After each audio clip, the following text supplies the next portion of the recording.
This trader pulled in 100K in February, but there were a few critical mistakes that cost him big time.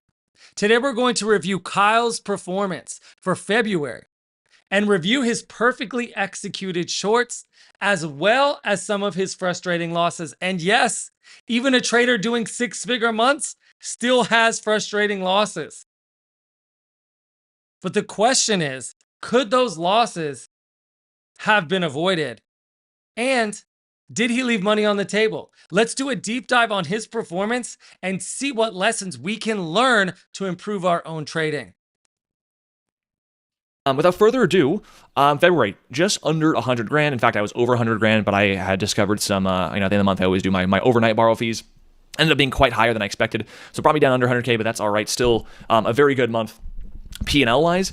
However, trading wise, there are a few frustrations, and we'll go through them. And only because I just feel like it didn't trade that well, right? Obviously, I traded good enough, clearly, just from a P&L's perspective, clearly I did something right.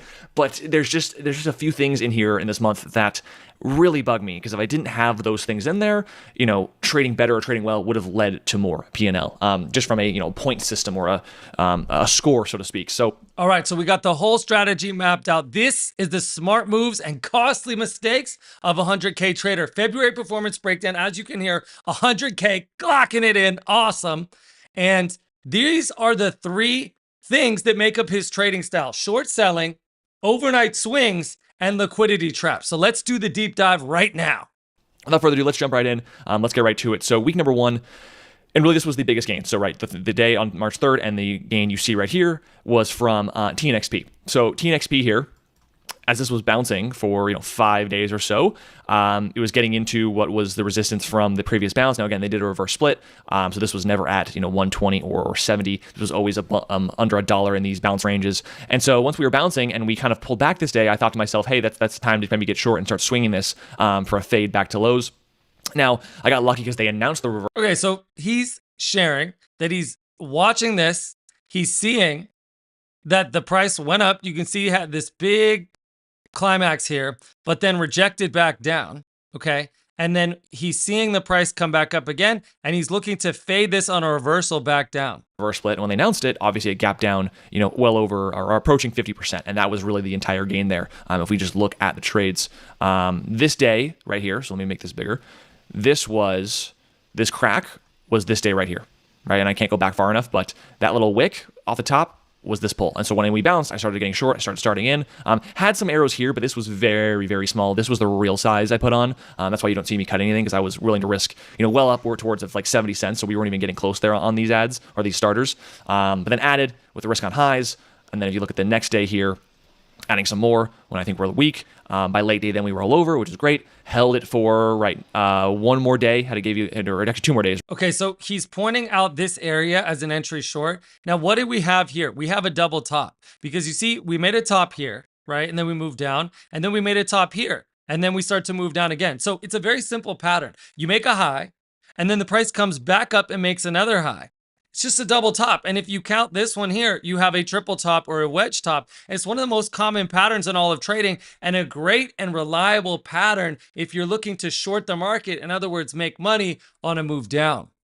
Right, they're here, held here, and then a little small bounce green day. But again, my risk is still up towards that 58, 60 cent level. And then the next morning, they announced a reverse split to start my February. Right, it was February, 1st, 2nd, 3rd, February 3rd to start the month.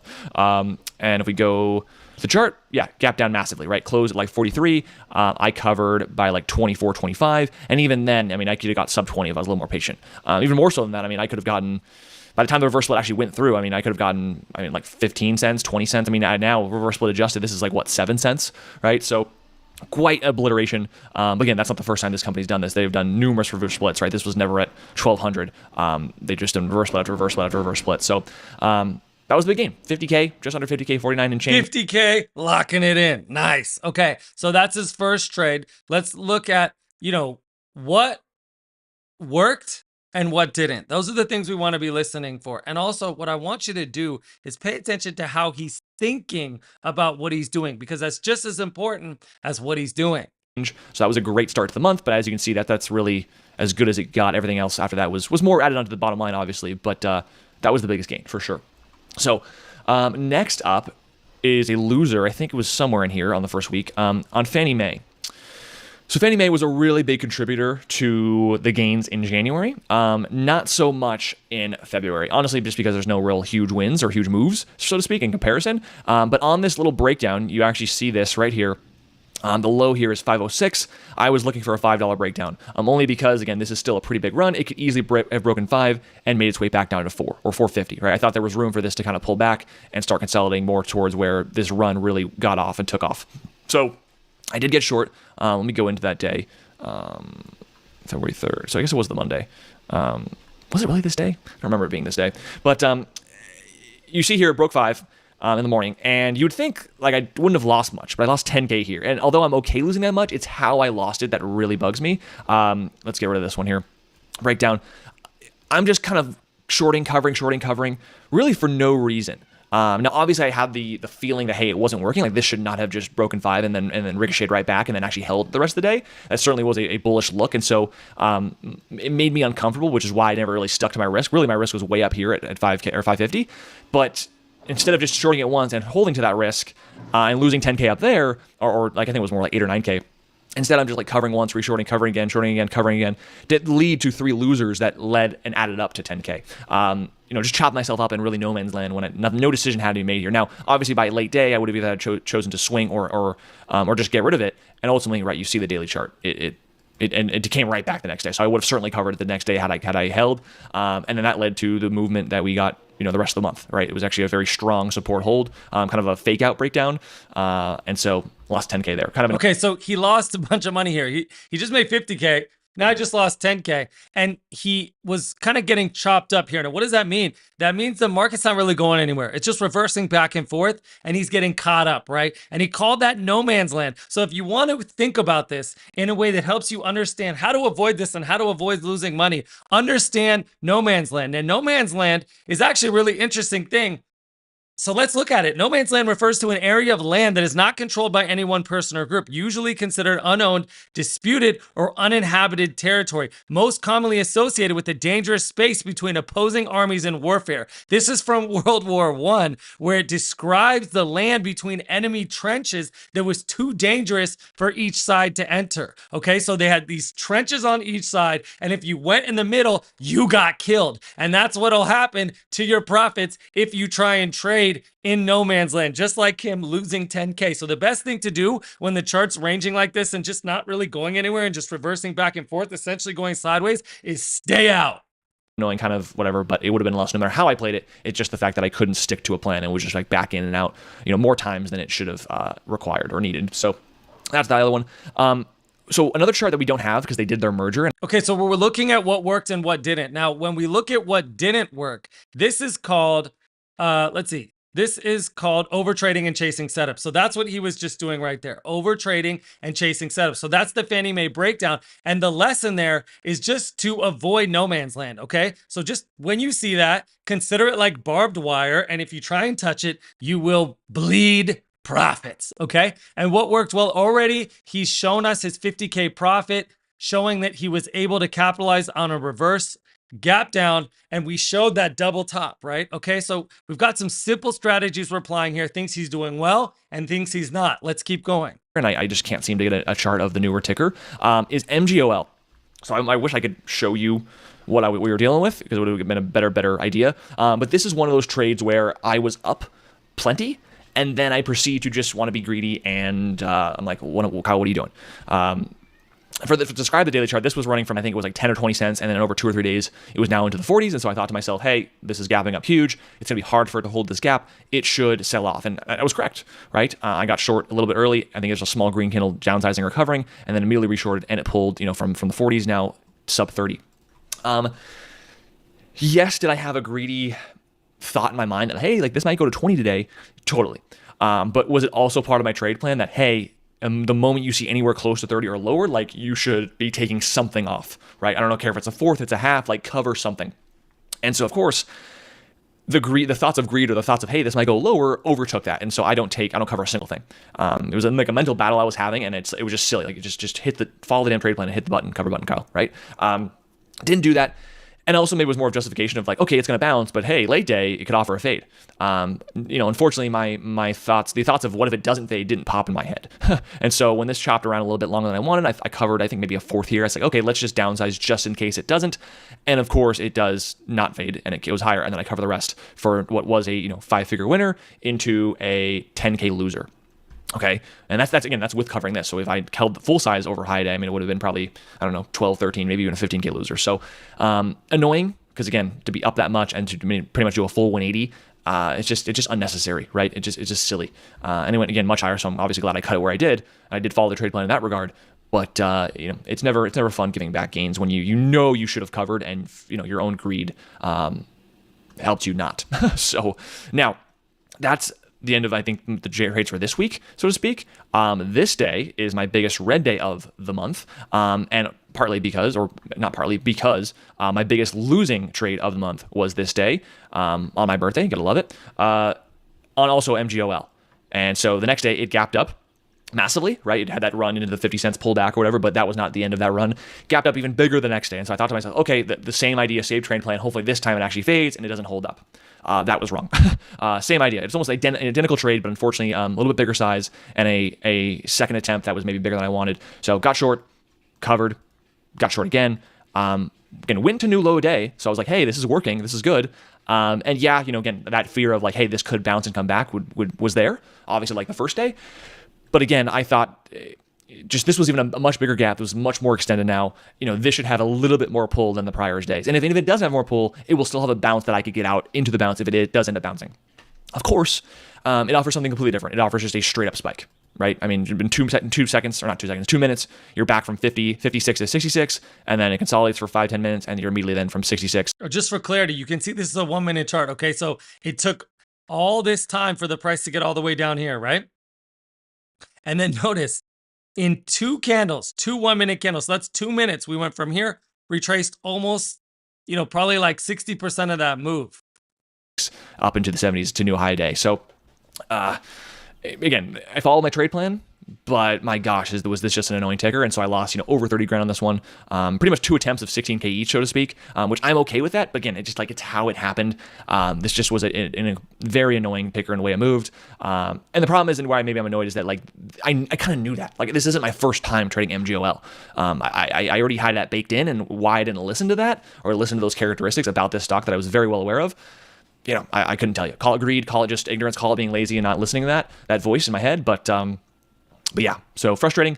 But yeah, and also actually first biggest loss of the year. Okay, so first biggest loss of the year, 30K loss on that one. We're looking at this one, I believe. Okay, now he kept re-entering after stopping out instead of walking away, and the market behavior didn't match his thesis, but he held the position too long. Okay, so one of the things that every trader needs to be working on is discipline. And you can see here that this guy making 6 figures in a month trading is still needing to do better when it comes to his discipline, still making mistakes when it comes to following his plan. So if you are having issues in that regard, understand it's totally normal and part of the trading game process, learning how to trade. But what you need to do is work on that, okay? So work on your discipline, work on being able to follow your plan. And most importantly, when you need to step away. That's one of the biggest skills that you can practice, is knowing when to walk away and being able to not get too attached. Or when you find yourself starting to get attached like that, like it has to work, cutting it off, breaking up that attachment and letting it go and just zenning out and releasing that attachment and starting over, right? Starting fresh. Remember, if you watch my January recap, one of the keys to success here was just how little of losses I took. I took, I think, like 8 or 9 losses all of January. I think I took 8 or 9 losses in February by like week 1 or week 2. Like the first 2 weeks, I was already well over above that. So you can see how frustrating that might be, right? But still, he's able to keep going, right? So the difference between an amateur trader and a professional trader is he will see that swing in performance. He'll notice that the losses are starting to stack up, and he will just be able to be neutral about it and not really let it get to him. think in total for all of February, I took like 20 something losses. So well over double, if not are pushing triple of January. So okay, so 3 times as many losses maybe as the prior month, but still was able to pull off a 6-figure month. Okay, so it's not about your win-loss ratio. Now we're gonna see in this video that his win-loss ratio, it's about 50%. He's winning about, actually it says it right here. Okay, so his win rate's about 61%. So that means he's winning and losing about even. Okay, he's barely winning more than he loses. So if you're focused on your win rate, you can release that. You can forget about that, because you can have about as many wins as losses and make it a coin flip, but it's all about how you manage those trades that makes the difference between the losers and 100K month. very different month in that regard. But yeah, so that was MGOL. But what was the savior to then actually bringing me back green on the week was 2 bigger winners from AIFF and TIVC. Both of this pretty much the same setup that actually happened all in the same overnight kind of trade. And so AIFF, very happy with how I traded this, because I literally did not touch this at all day 1, at all day 2, and it wasn't until day 3 that I even thought about it. And the only way I was considering it was an overnight idea. I didn't want to touch it intraday. I didn't care. It was like, hey, if this just closes weak or it isn't as strong as day 1 or 2, I think this is overdone enough. This is certainly extended enough from 3 to 16 that like there's just going to be a pullback. And so I'm very happy with how I traded it. The only downside to this is that the overnight trade had me paying overnight interest, which normally is fine 99% of the time, and I'm okay with that, except the overnight interest on this one was insanely high. I thought I did my math correctly on how much it would have been, but in essence, I paid 9K to hold it overnight. So half of my borrow fees, or just fees, right? I know I call it borrow fees, but it's borrow fees and overnight interest. Half of that, 18K, was just holding it overnight once, when in reality, I could have just woken up super early, gotten short at the same exact price, and then caught the same move. So again, in hindsight, I didn't know it was going to open up here. Obviously, I was overthinking overnight because I thought there was an idea, a potentiality it would just open up pre-market much, much lower. Or it would have faded in after hours and then it would have opened up where it closed in after hours kind of idea. Obviously didn't do that. Could have argued maybe just covered in after hours before having to pay the overnight fee. But it is what it is. Again, paying the fee sucked, but again, I made 25K on this short. So technically it was worth it. If we go into the actual trades here, this is me getting short, right? Started in here, one more add into this push. It's funny, this is one of those times where I changed my trade plan mid-trade, but I did it for the better, right? And I say that with a grain of salt, because some traders will change their trade plan, and it's the reason why they blow up or let a loser run towards 2x longer than it should have. As I got short here, and I said, hey, I should be risking, from a risk-reward standpoint, that feels good. I was like, I should be risking this double top. But when this kept going in this spike, I knew deep down the high of day at like 17 up here out the open was the true risk level that mattered, right? Because if my whole thesis was to hold it overnight, the only price level that really matters to not holding it overnight would be high of day. And so last second I said, no, I can accept the risk. Maybe the risk reward isn't as big as I like, but I can accept, risking a couple grand more, a few grand more to give me the best chance of it succeeding. And I'm so glad I did, because what do you know? It wicks by a penny or two over these highs and then just fails, right? I would have been even more tilted had I actually covered, only to see it fail and then know deep down, like, hey, this was the real level and you just were lazy and not wanting to pick that. So I'm okay. And they call that a liquidity sweep. This is how smart money traps retail traders. This is called market manipulation. You have a high here and a high here. So most traders after this second high are going to have their stops here if they're shorting this, right?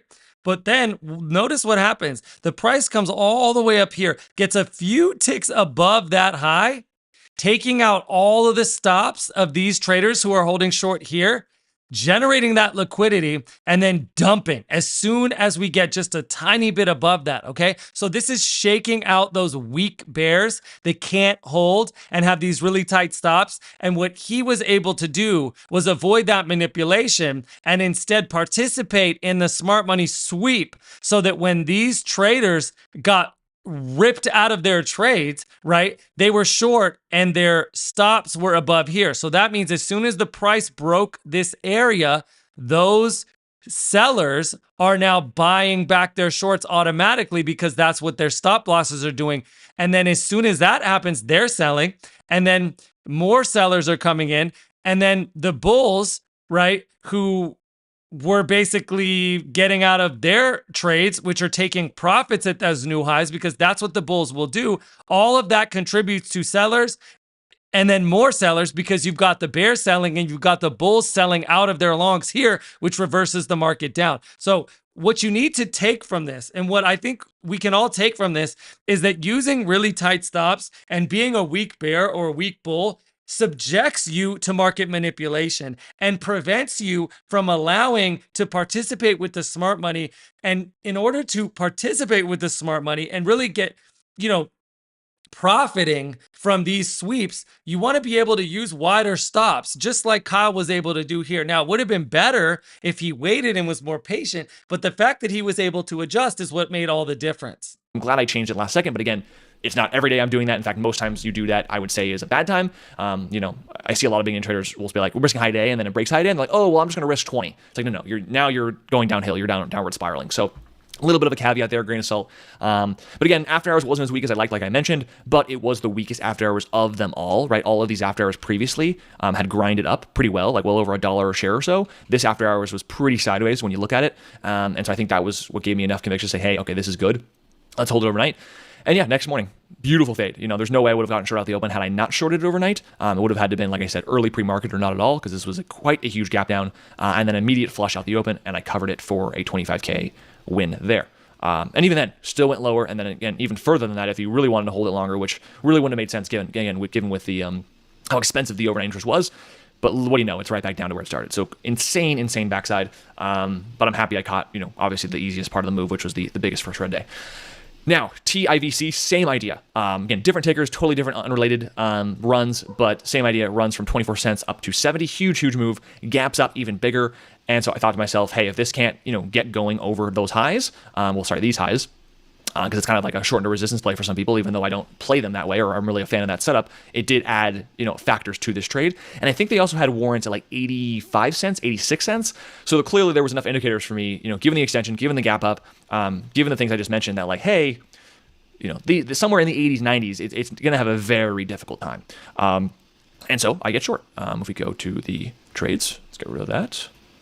Okay, and what is he doing here? It's called top-down analysis. He's looking at the higher time frames, and he's seeing what's happening on the big picture. Then he's zooming in, right? Zooming in, top-down analysis. You start with the broadest, biggest time frame, and then you go down to lower time frames, and then you look for your entry on those shorter time frames. Right here, boom. When it spikes, I get short small. I think on this spike, I'm like risking $1, but then once it starts really full-on stuffing, I'm adding and going full size. I guess this was one more aggressive ad. Covered a piece into the low 60s, but again, I was pretty confident that I was like, hey, this could go to below 60 today, so I was going to hold. Obviously, it came back, and so I added what I covered back here, and because it only closed slightly green, but clearly, I think the beginning of backside, given it stuffed super hard, given the resistance, given the warrants, like I just mentioned, same idea, kind of with AIFF, where I'm like, hey, this is a good look for a possible gap down the next day, and that's what it did. Even afterwards, it was already cracking and gave you like a liquid bounce back, but still a indication of a gap down. And next morning, got even more liquid. I mean, you can see on the volume here at TIVC, right? It went from 80 million shares traded to 8. So a casual 90% decrease in volume. That's why I got super liquid, super barcodey is what I like to call it, right? Not much movement, more just like wide spreads. And so I did cover it all, in between like 57, 58, and 60. Locked in 27K there. Mainly, I think what really helped it was that add back, right? With this 27K. Cha-ching. Again, we'll go back into it.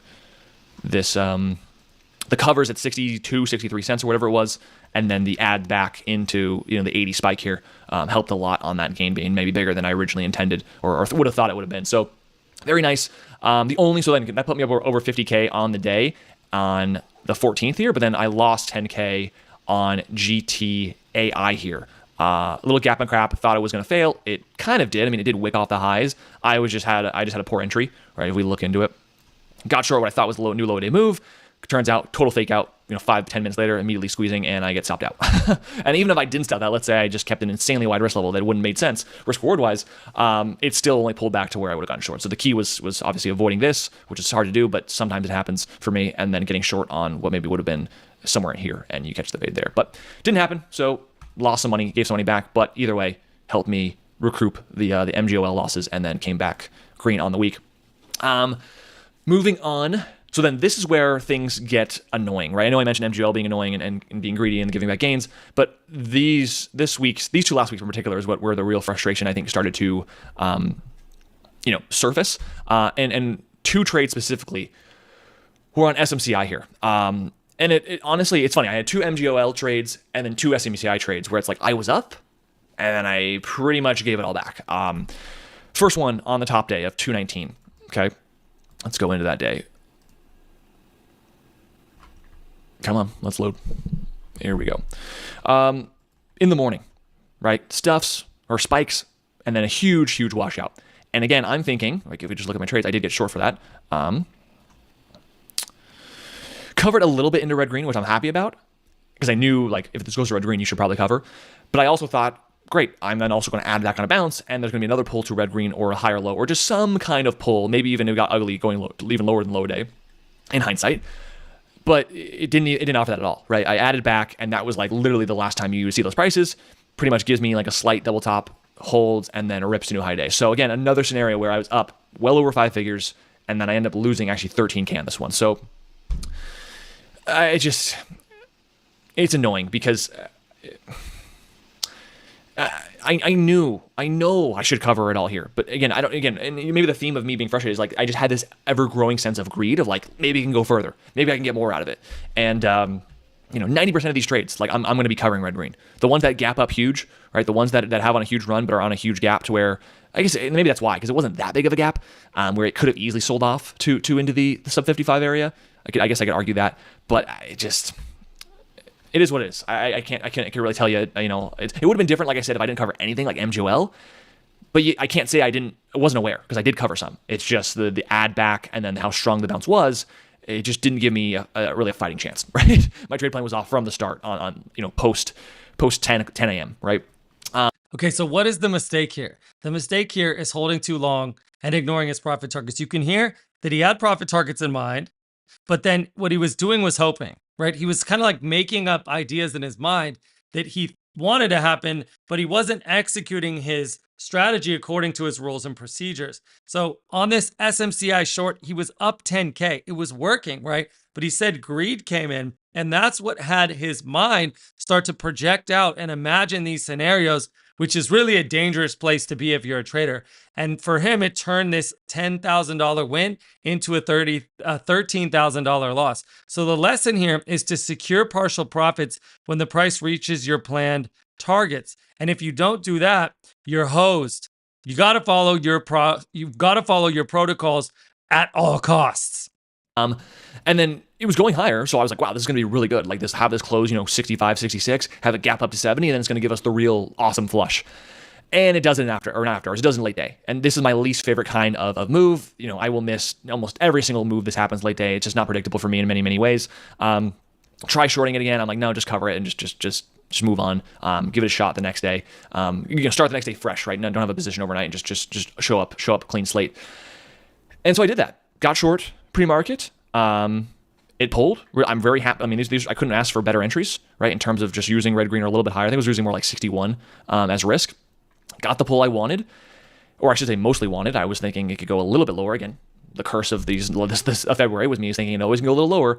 And again, worse than last time. Again, I don't cover anything this time. Not even a partial cover, not even thinking about covering. I'm like, this is going to see 53, 52, maybe even 50.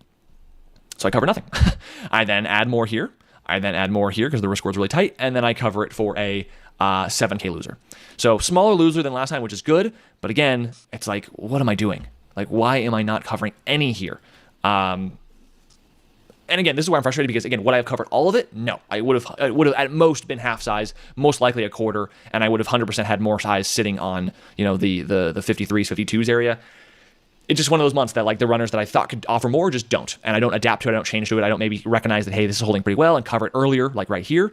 But it is what it is. I get short again at dead lows. I'm risking highs, which again, terrible risk reward. And I realize I'm just all out of whack with this thing. I'm on tilt. And so when this pulls, I just cover it for a small gain and just move on, which I'm glad I did because it just was more choppy further on. And that's good that he was able to move on, but it did cost him in the short term. Okay, so we're looking at some of the key weaknesses. Now notice he's doing a bunch of things that worked and a bunch of strengths, and he's doing some things that went wrong as well and some weaknesses. So we want to look at those. And in this case, it's the poor adaptation to market conditions. He's telling us that he was slow to recognize strength in certain stocks. And the lesson is adjusting your trading bias based on real-time price action. So you want to make sure that you are understanding what's happening on the chart based on what's happening on the chart, not based on what you want to happen in your mind. Along. Finally, though, it did pull. And what's even more annoying is that I knew their deadline to be compliant and file whatever filings they had to file was coming. Except I also knew that was the inefficiency of like, why is it bullish? Why is the stock going up that they are reaching their deadline? Right? Like a good company should file well in advance. Like why is it that the fact that they are, a late student, so to speak, like everyone know, maybe you were one of them in high school, because I know I was at times, the kid who did the work at the very last minute, right? Why is that now bullish or rewarded from a stock price perspective? And so I knew when it gapped up, I wanted to maybe think like, hey, this is going to be like a sell a news event. And again, did I short it? No. I was like brain dead. I don't know if that day I just wasn't watching it, but I just completely threw this thesis out the door. And what do you know? It actually was perfect. But again, I don't know if I just tainted myself, or scarred myself from here, but I just totally wrote this thesis off, and it turns out it was spot on, right? So another missed trade there that just added to insult to injury. And so that's that. Now, this is where some bigger gains come in. Woke was a huge gap in crap that faded far beyond what I thought was even possible. And it's actually funny because you look at the chart, there's no real signs of this being a liquidation play. Now, I know it was a recent IPO, it's China, so sure there were those early signs, but I remember being short this in a webinar, and one of the guys in Clover asks, he's like, "Hey, are you worried this is like China?" And I go, "Well, not necessarily. Like I didn't see enough signs to like be worried that this was going to be some crazy squeeze or liquidation play." And as time goes on, and as we're getting absolutely obliterated, I go, "Wait a minute, was this one that I just was ignorant about, and it worked in my favor this time?" And I think it was. And so as much as I'm happy that I made money on it, it's also one like, ooh, I should have maybe been more aware of this one if I could have been. Because yeah, I'm getting short, kind of a bad chase like it usually is for me, but held it till the end of the day there for like a 70% winner. I made like 18K on this one, so huge fader. So, and I guess that's all I have to say about Woke. But what led to the next time, or the next week, was MGOL, because MGOL in after hours was gapping up huge by Friday, right? And so I already knew it was going to be a gapper coming to Monday. Yeah, this move right here. Okay. And so I actually shared my thoughts on this on Twitter. I shared it after the fact, but I put it in the room in real time. I just said, hey, like it does not shock me one bit that MGOL, which is like one of the more manipulated, squeezy tickers and China liquidation plays that we know exists, in the last 2 or 3 years, it doesn't shock me one bit that that's the very next runner after WOK. Like the funny meme from Incredibles, like coincidence? I think not. Like it seems too aligned to me. I can't prove that, but that's just where my brain immediately went. So I did a great job of not touching this at all today. Like didn't even want to touch it with a 10-foot pole. Wasn't even thinking about it. So that was the good part. The better part, but also still the theme of the month of me being just overly greedy, is I did get short the second day. It worked beautifully. Amazing fade. And again, very similar to SMCI. What am I doing not covering a single share sub 5? Like, oh my God. Like, it's just crazy when I look in hindsight of like, what am I doing? And again, and I say hindsight as not in a sense of like, I just wasn't planning on covering at all. Again, similar to all the previous trades, I had trade plans of like, yeah, this is my price target. I thought this should go minimum sub 5, maybe even sub 4. But again, sub 5 is the minimum. So if it gets sub 5. Okay, so the lesson here, showing up again and again and again. Secure partial profits when the price reaches those planned targets. Secure those partial profits, and that's how you avoid some of this mistake right here, which is holding too long. I should be covering. Why am I not doing that? Again, I can only chalk it up to greed. I just in the moment and in the euphoria of being right so quickly, so early, I'm just like, yeah, like let's go lower. It's like this like lizard brain. I don't know I know what you call it. Like, I don't want to call it like a brain fart, but just like all month long, I was just almost asleep at the wheel of being proactive about covers. And so it turned into, let's call it full size greed at the lows, not covering a thing, to then this spike that I didn't expect happening, and I'm covering practically dead top. Yeah, literally giving back almost 80% of my gains, being up well over 15, 20K, to then only being up a few grand, so I cover, and then I realized my mistake, so I reshort, but then at this point, I'm all tilted, so I covered again, only to know that you just got to be a couple hours more patient, and you would have gone right back down to where the morning lows were practically. So, I did make, what did I make here? I made like 4,500, like awesome at the green trade, but like, Jesus Christ, Kyle, like part of my... I want to point something out to you guys. You have a breakout point, right? You have these little gaps sometimes. You notice that in different charts, you'll see gaps. It's a pretty common thing you see on charts. And notice the gaps right here. Can you guys see that? It's very small. You got to pay very close attention to this, but there's a little teeny tiny gap here, okay? So what you see is this a gap. It's a gap down in this case. And what you see is that the price went down, down, down, down, down, down, down. And then we came back to test that area. So I just want to point out that this is a very common thing to look for, where when the price makes a gap, more often than not, the price is going to come back to test that area where the gap was. And in this case, the price did that. There were sellers there, and then we reversed back down again. Okay. So when you see gaps like this is a really key area to watch for either a long or a short trade. But when you see the gaps moving forward, you can mark those out and mark them as key areas of interest. In French, but holy shit, cover some next time, So that's that. Another one that I missed was ATCH. This was, again, arguably, I would think this would have contributed to one of these days, actually I think it was Monday, to one of my better days of the month, if not the best. I don't think it would have beaten the third because of TNXP, but another gap and crap that I would have nailed. And again, asleep at the wheel. Like I remember saying, I'm going to get short. And then I just don't. I don't. It was somewhere in here where I was waiting for a lower low and had a good uptrend here, so didn't get short, another good uptrend here, so didn't get short, and then this rollover was really the first time. You can almost draw a trend line, right? It's not that smooth, but you clearly see a small one here and then another one here, and it finally rolled over. And I remember saying to myself, like, hey, if you're going to get short, this is it. And I just don't. And, let's hypothetically say like an 11 short. It closes at 550, a full 50%. I mean, this would have been easily another 15 to 20K winner. And I just didn't. and one area where I will admit, I'll give myself some slack here, is that on Monday and going into this week, a lot was happening in my life moving wise, right? There's nothing bad. They're all good things. But if anyone's moved or has, dealt with, going into a new place, not to get too over off topic here, but I'm like pool service, maid service, gardening, contractor, foundation, electrical. Like I was making these, maybe that's what it was, where I was at sleep at the wheel, because I didn't have, it was like so much more of my decision-making stamina was being used on outside of trading things. Yeah, and he sounds like he's confused about this, but when you think about your trading account, you realize you're trading capital. The more capital you have, the more trading you can do, right? But do you think about emotional and mental capital? No, but you have emotional and a mental capital. It's in an account, and there's a certain amount of it each day. And if you have a lot of other stresses going on in your life, it's going to affect your trading. So you want to take that into consideration so that you're not surprised by it. It sounds like he's surprised by it here. Like throughout this entire really month, I was making phone calls every single day to someone to get my life sorted out for this move. And I certainly was making those phone calls on Monday during this period. And so, if I want to psychoanalyze myself, I think that would be the biggest factor, besides being greedy, like what I've mentioned numerous times. It might have just been, I just didn't have the stamina to make the correct decisions, because I was doing so much of my energy was being spent on outside things. Let's call it that. I don't think that's an excuse, because again, I've dealt with many other life things that aren't necessarily positive, that take a lot of my energy, and still trade just fine, because I'm able to kind of zone out and just focus on the task at hand, which is trading.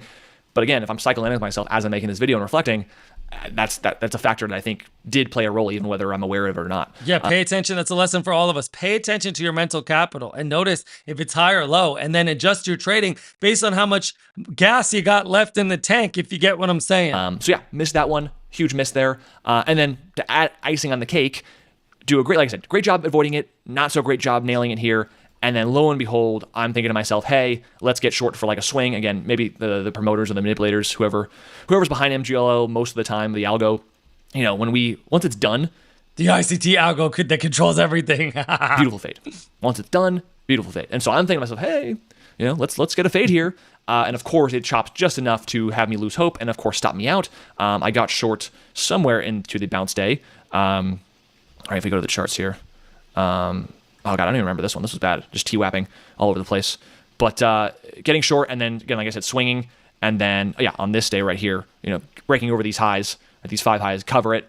And then, even then, I try reshorting it, on like a low day crack. And by after hours, it's uptrending again. I said, it's like I'm tilted at this point. I've just lost more than I really even want to on a ticker that I almost knew that, like, when I took the short, I was like, of course, this is gonna, and this was pre-sight. This was in hindsight. I'm like, what are the odds that I take this and this is the one time it doesn't fade beautifully backside? That it gives you just enough headache to stop me out. And of course, I told my own future and just said, screw this. Like, I'm blacklisting this thing, and I haven't even looked at it since now. So of course, the next day, it chopped around, but it is technically where it was, but it's screw this ticker, right? Like I literally will. After this video, I will not ever look at it again. I just don't care. It's not worth my energy. And then, however, the last trade here was on Mullen. Mullen was a good one because, well, another trade I missed was they did a reverse split. And I didn't expect this big of a fade, but I did think, like, hey, after reverse split, it wouldn't be a bad idea to get short. My goodness, was it a good short? You know, from 10 to 2 in like 5 days, a full 80%. You couldn't have asked for an easier swing, right? Amazing. And so amazing trade, right? Okay, so this is his MULN swing short, clocking 14K profits, recognizing a dilution pattern and holding overnight. Let's see more detail. A bit unfortunate I missed that one, but then it did gap up, and so I thought to myself, hey, this is probably my second chance to capture something. And so I did get short. Initially, it was at what I thought was a lower low.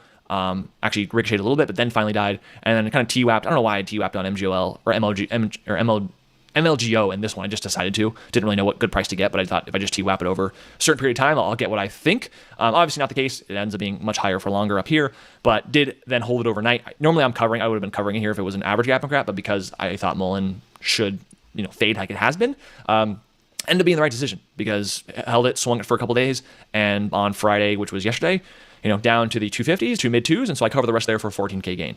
Could argue 14K, cha-ching.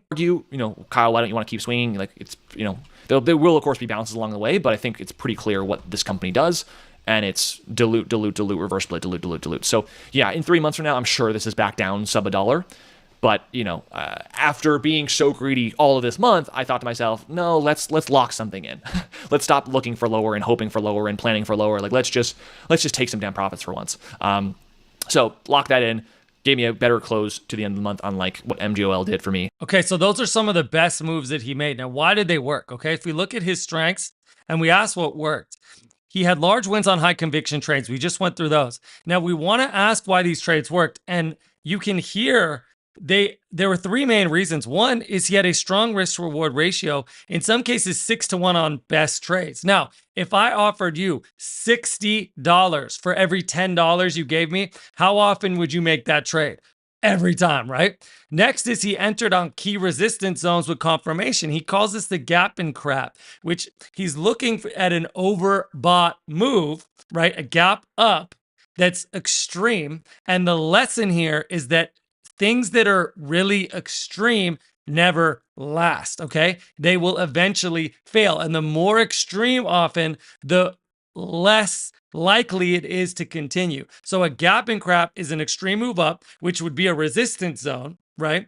Assuming there's other tops there, okay? There's been selling in that area before, or it's near where there's been selling before. And then he's looking to enter short in those areas for a reverse down. And then the other thing that worked well is that he held through clear downtrends instead of panic exiting, which he just pointed out on that last trade, even being willing to hold overnight, which is not easy to do.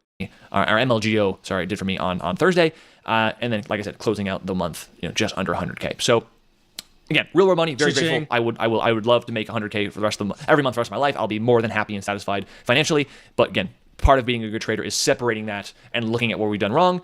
And from this video, I hope you guys can tell, like, there's plenty of things I did wrong in terms of the greed and just, like I said, maybe decision stamina overload, right? I couldn't stick with making. I wouldn't say that's the mistake. I would say the mistake is dismissing your mental and emotional capital. You don't dismiss your financial capital.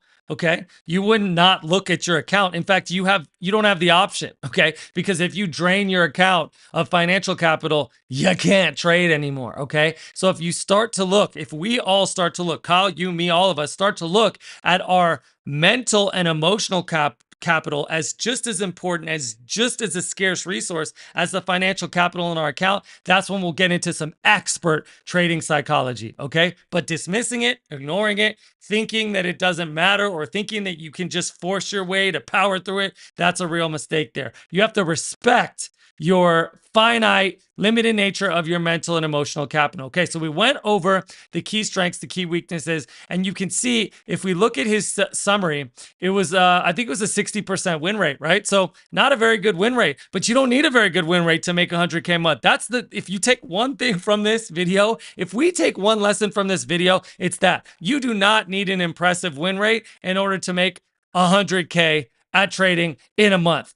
his average risk reward ratio was like 6 or 7 to 1. Okay. Now, again, how about if I gave you $70 for every time you gave me 10? How often would you make that trade? Okay. So that's called excellent risk structure. He's structuring his trade in a way that is absolutely excellent. Okay. So that's what you want to do with your trades is structure them so that the risk to reward is awesome. And that's how you make a 50 or 60% win rate work, is that you make it so that when you win, your wins are exponentially bigger than your losses. You keep the losses small relative to the wins. Okay. And the biggest single trade, 50K in one trade, cha-ching. That's awesome.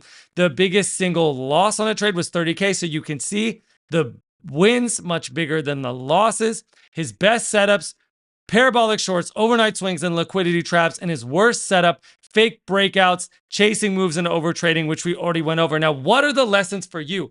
I started this video by saying we are going to see what we can learn from this for our own trading. So here are 5 lessons we can learn from Kyle. 1, take profits at key levels. Do not let winning trades turn into break evens or losses. 2, avoid over trading chop. Remember no man's land? If a trade isn't working, step away instead of forcing it and avoid that no man's land. If you see no man's land, either step away or honestly, the best thing I think you could do is do not trade no man's land at all. That's a trading range when the market's just chopping around, stay out.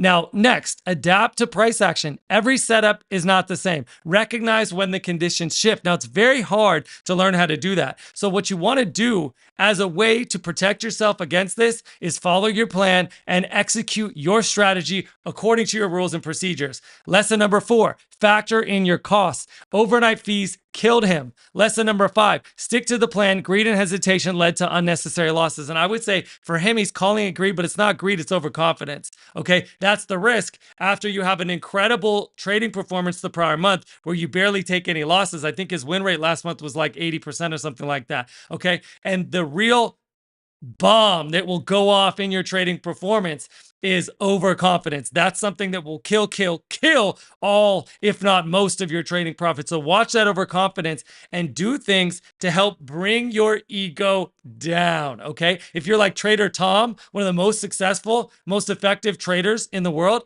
Tom Hugard will look at screenshots of his worst trades of all time. And he calls it the Temple of Doom, I believe. So if you have your worst trades printed out with showing the actual losses that you've taken, that will wake you up before your trading sessions to help bring that ego down so you're nice and even. Because in trading, if your emotions are elevated, thinking you're like hot shit, that's going to kill you. And it's the same thing. If your emotions are down here, thinking that you suck, that's going to kill your profit as well. Okay, so you want to be real even. And if you're too high, you want to have something like that that'll help bring you down. And if you're too low, equally, you want something that'll bring you back to baseline as well. If you liked this video, hit that like button. And if you want to see more videos from me, hit that subscribe button. I appreciate you watching. And also, I want to offer you something. If you are interested in my strategy, go to tradesbybren.com and I've got a free download for you where I share with you my 3 favorite trades. And in that free downloadable PDF, I will share with you the 3 patterns that I look for, how I limit my risk, and also how I take my profit so I can get out before it's too late. And I also include a 15-minute detailed video training on examples of those patterns I look for on the chart. Just go to tradesbybren.com or go to the link in the description. And there's 2 more things that I can offer you. 1, if you're curious about the tools that I use when I trade, like for example, this is one of my favorite tools, TradingView.